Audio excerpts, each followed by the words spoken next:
So moving on to the Composer Pro. The Composer Pro is part of the Optic swap system, which means that you need a Composer Pro 2, and it's basically a holder for your optics. It doesn't have any glass to it. It's a holder, and there are a variety of optics you can get for different effects and different focal lengths. My favorite for flowers is the Sweet 50. So that's 50 millimeter. Minimum focus distance with that, though, is 17 inches away. And what fun is that for me while I shoot? So I add something for macro when I use my Sweet 50s. The Sweet 35 has a minimum focus distance of 7 inches, which is great, and it would be wonderful for the larger dahlias, but more often than not, it's a little bit too wide for the flower portraits that I do, so I use the Sweet 50. So let's talk about what you can add for macro. Lensbaby, my favorite choice are the Lensbaby macro filters. They come in a set of 3. And they're different magnification strengths, a +1, a +2, and a +4. If the Sweet 50 is on my camera, generally I have the +4 on. You can stack them as well. If the +4 isn't getting you close enough, you can put a 2 on and have 6. You can stack all 3 of them on. There are threads so that you can do that. Lensbaby also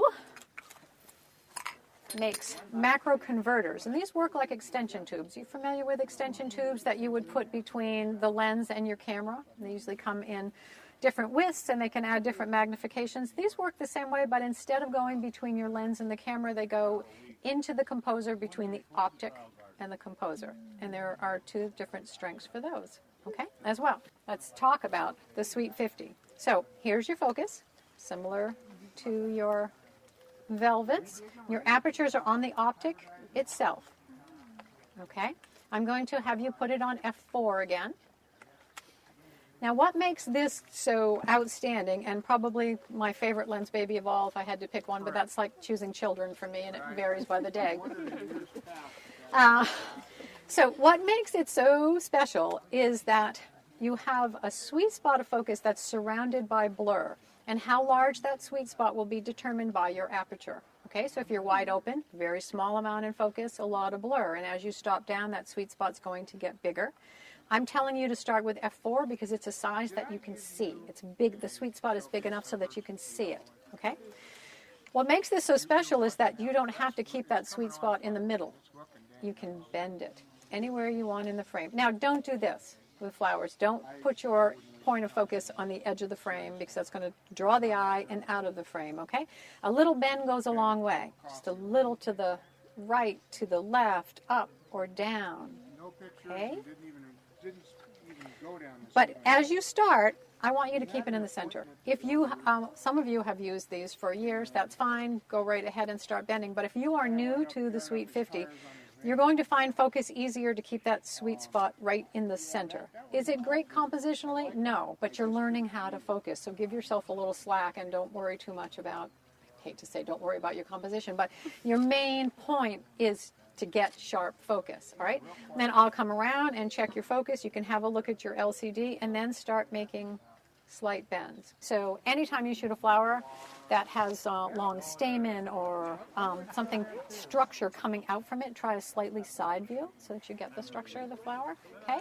So, you know, with the velvets, we didn't do a whole lot of background, but, you know, you want some background here. You want that distortion and blur in the background. So, granted, you know, you can get really close and fill the frame, but I'd like to see some backgrounds in your photos this time, okay? So, F4 to start. Straight. No bending. Then have a look, or if I come by and go, oh, go for it. Start bending slight bends off center. And be sure that your sweet spot is placed on what you found to be most interesting, what you want your viewer to be drawn immediately to. All right. Go shoot. So, Kathleen, I want to focus. Where do you put the focus on? Do you put the focus on the droplet or the bud? I think that's a really good question. Yeah, because the bud looks a beautiful color and droplet just catch your eyes. Yeah. Okay, the one thing you're going to avoid is that black fence. That cannot be in your composition at all. So you're going to have to get in close. For example, let's just use this one. Yeah. It's similar, okay. Yeah, let's use this one. Yeah. So I just feel like if I really want to focus on the, I cannot just do both. This is a problem. Oh, I have to just, I put like a 4 right now. Yeah. Yeah. Yeah. There's some distance depth-wise between them. Yeah. So the water drops are what's catching your eye. Yeah. But the color Yeah. is also.